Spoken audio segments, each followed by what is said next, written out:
Hi, folks. Welcome to another ride with Dave, and I'm joined by my favourite villain. It's Dave Courtney, legendary gangster, in your mansion, your castle in South London. You are such a flirt. How are you? Yeah, I'm cool, man. I'm really good. Yeah, you look well. Quite a little entertaining couple of weeks since I spoke to you last. Last night was the absolute. I went to see UB40 in Camden Pally.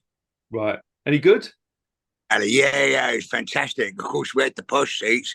I'm sitting beside his mum, his brother, you know, wicked, beautiful night. And you know all the words to them, didn't you? You know the words to them. Yeah, absolutely. And were you like getting down with it, Dave? I wanted there to be a couple of agents there to see me last night because I was cutting some shit. I was moving. Honestly, my rheumatist doctor would have loved to see that.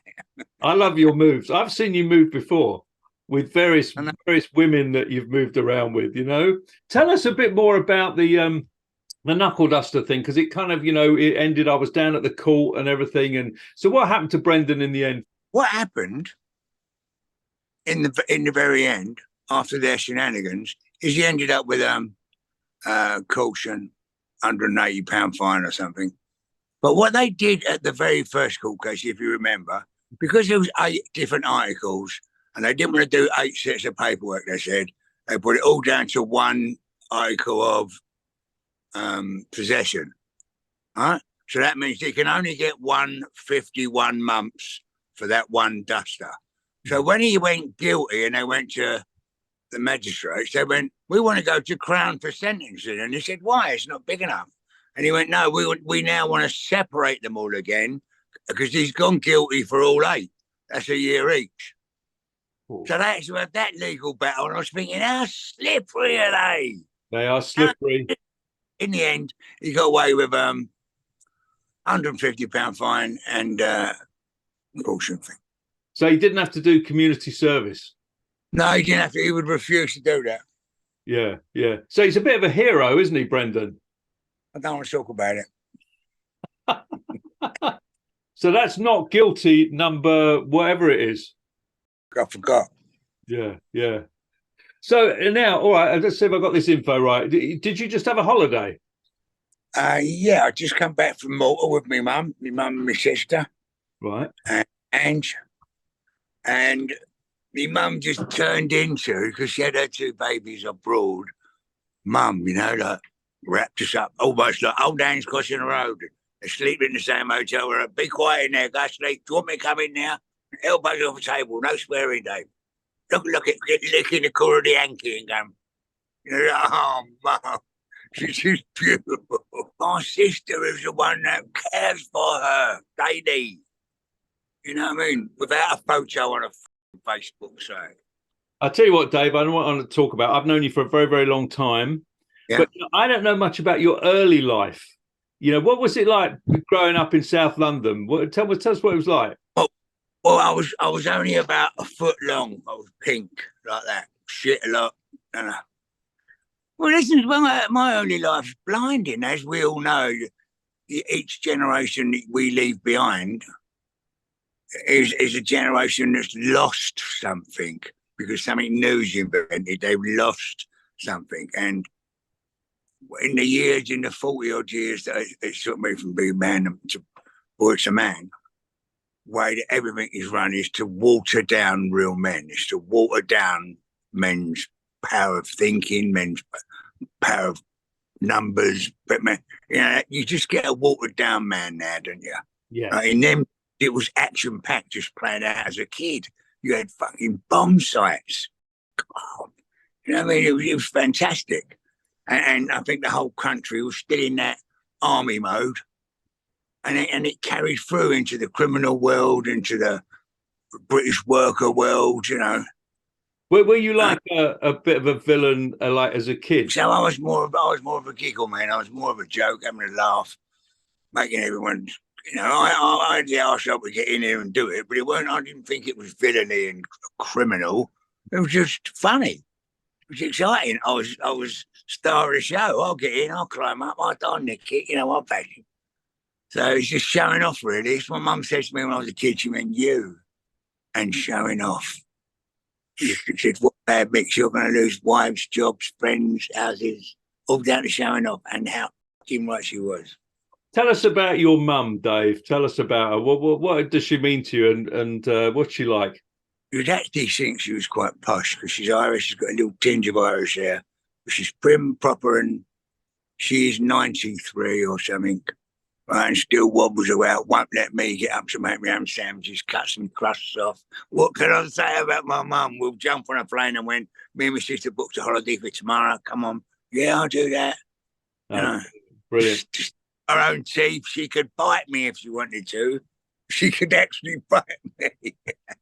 Was she like a disciplinarian? Did she bend you over and give you a whack?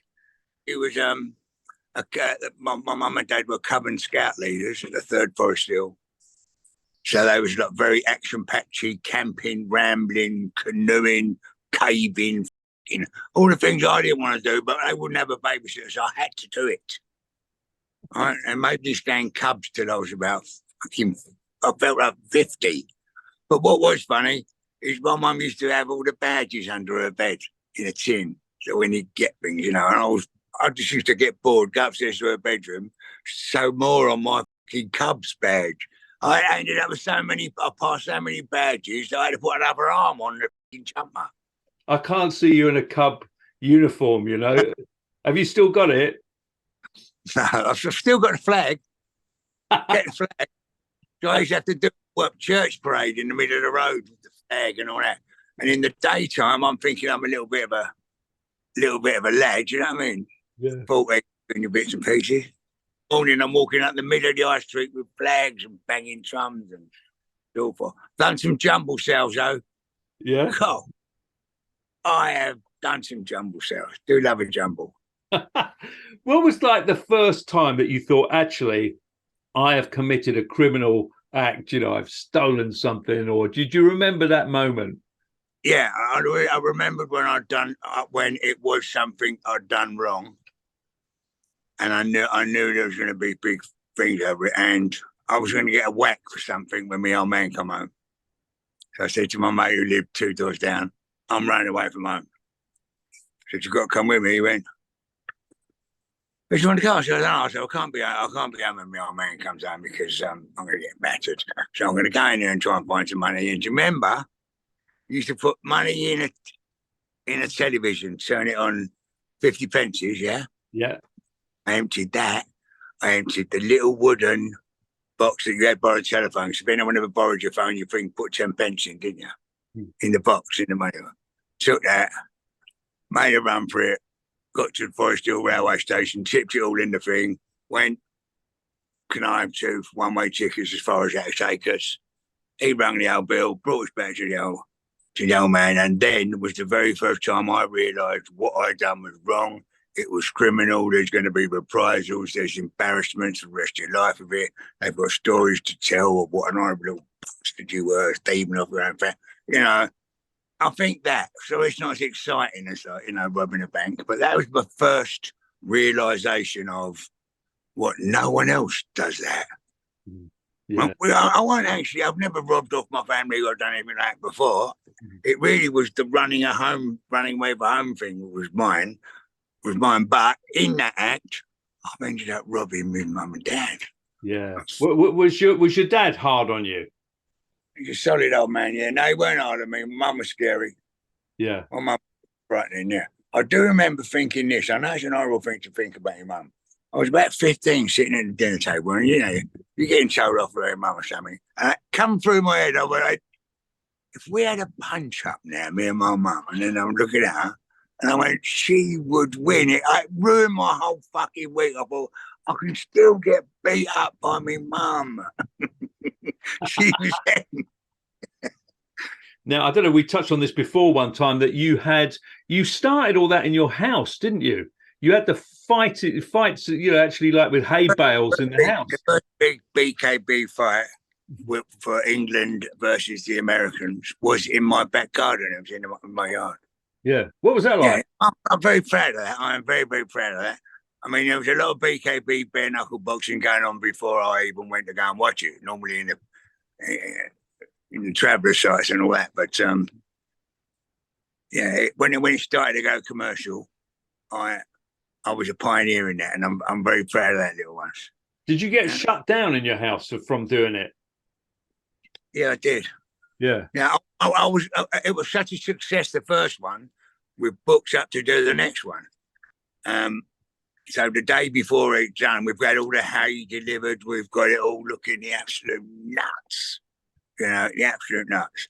And the geezer come round here with all the pips, and he just went, "Mr. Courtney, you got a word?" Yeah, for a minute, yeah. He went, "First of all, it's all," he said, "if we have prior knowledge of possible trouble," he said, "by large groups of people, we have to prepare for that. And we have just been told there's 500 gypsies coming down your house on Saturday night to watch fighting. Right, so we're now going to have to employ another 1,000 coppers just to sit in there and hope that you lot don't kick off. So I'd rather just tell you it ain't happening, mate."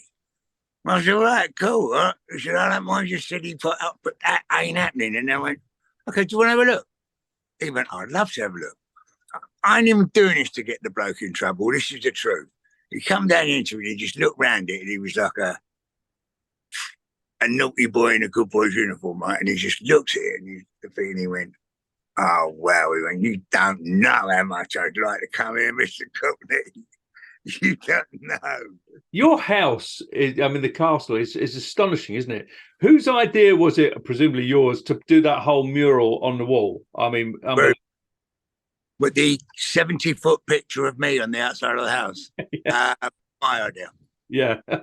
Every few years, we do a little change of picture, little change of wife, you know. Yeah, people get phased in and out, don't they? And all of that. But you're always who's on the wall with you? My Jennifer's on the wall now. I can't paint the. I want to change the picture. My other half, Yvette, wants to know. She said, "Are you ever going to retire, Dave? Are you going to like put your feet up and just, retire from life?" Is that what you're saying? Am I ever going to retire from life and just decide to not do nothing and go out and live and do whatever? No, I can't retire. And in fact, millions of people know what I'm talking about. Could you retire? Could you sit in fucking door? No. Imagine that. They're going, right, you're age, it's a certain age now. Tomorrow, you can't go to work no more. You've got enough money. You just got to sit here and do fuck all. You're going mental. You're going mental. Yeah. No, you've done everything in your life. I mean, at one point, you were in the adult industry, weren't you? Which is very strange because I'm childish and immature. But yes, I was. I did have a little dabble in the adult industry, in the running of the brothels, the owning of the brothels, the 50 Shades of Grey dungeons that we are out, you know. Yeah, was that a laugh? Oh man, eye-opening, educational, good for the mind. Yeah, I've got to walk around there sometimes pretending that I own a fucking cab, and I've seen it all before. And so you can't actually go. You can't say it, can you? Yeah. But I think some funny old things going on. It's actually made me know I'm normal. Yeah. Ish. And I'm normal to some of these people, but they enjoy it. Yeah, no, that's great. Yeah, you've always enjoyed that, and obviously always been surrounded by beautiful women and everything. I remember filming you with Jodie Marsh, who came round to your house and did a nice little shoot, didn't she? When I don't know, though, apart from them, but she's beautiful, isn't she? Yeah. Well, that's your bodybuilder now, isn't she? Like a muscle lady now, or whatever. She wasn't. Yeah. Anything she wants to be, I'll go. Yeah. Yeah, that's fantastic. So one of the things I've always seen you be at, it's all those big funerals. I know we talked about, Ronnie Craig's funeral before and all that, but you have helped organise some of these huge funerals for people. Like your Tony Lambrianos, you were there, and everything. What funerals stick out in your memory the most? Obviously, for different reasons, Ronnie Craig's were the biggest, and will never ever be allowed to be repeated. With the new laws that's been brought in, you can't glamorise crime. no crowds bigger than 300 people, blah, blah, blah. I've been involved, I believe, in the biggest and best funerals for a naughty man this country's ever seen. Joey Pyle was the one that meant most to my heart. He truly was my friend and mentor.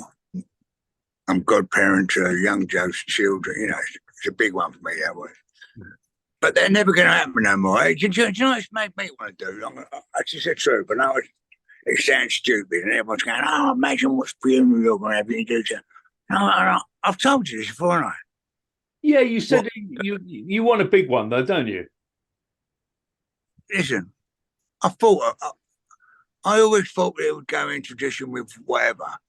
But the truth is, I'd rather have one of them ones where you die and then everyone gets sad on the day that you died and start getting better tomorrow, right? Instead of dying this day, my mum had to go through all of that. But you have to wait for 2 months, come back, and get all sad again, get the suit. Only half of them could turn up, few turned up, we didn't. I wouldn't want it. I'd like to get that one now where you die, they take you away, and they just bring you back one Sunday afternoon and goes, done. Yeah. So there's no funeral, no one ever knows. That would be more talked about than, how could I try and compete to any of the funerals I've done? 50 horses and showing off's only good when you're alive. I don't want to be bothered showing off for the red. When I'm not here, I'm not here. I'd get to film it, wouldn't I? If I'm still alive. If it depends who goes first, you know. Well, look, you'll actually most probably film me getting killed. You know, just happen to be there. Just happen to be there on the day. Yeah. No. Would you like to be, thrown over into the sea, or the ashes scattered like that, or is it cremation or is it burial? Cremation. Yeah. Nothing. I'm not a believer. It don't mean nothing to me. I mean, are you religious? Let me alter that. Yeah. I just said I'm not a believer. That's not true. I don't practice. Yeah. I don't practice my run with all the laws of my faith, but I do believe, Yeah. I think everyone is really, really shocked that when they actually get to heaven, if they get to heaven, who's actually in there? And if you got to hell, who is actually in there? Yeah.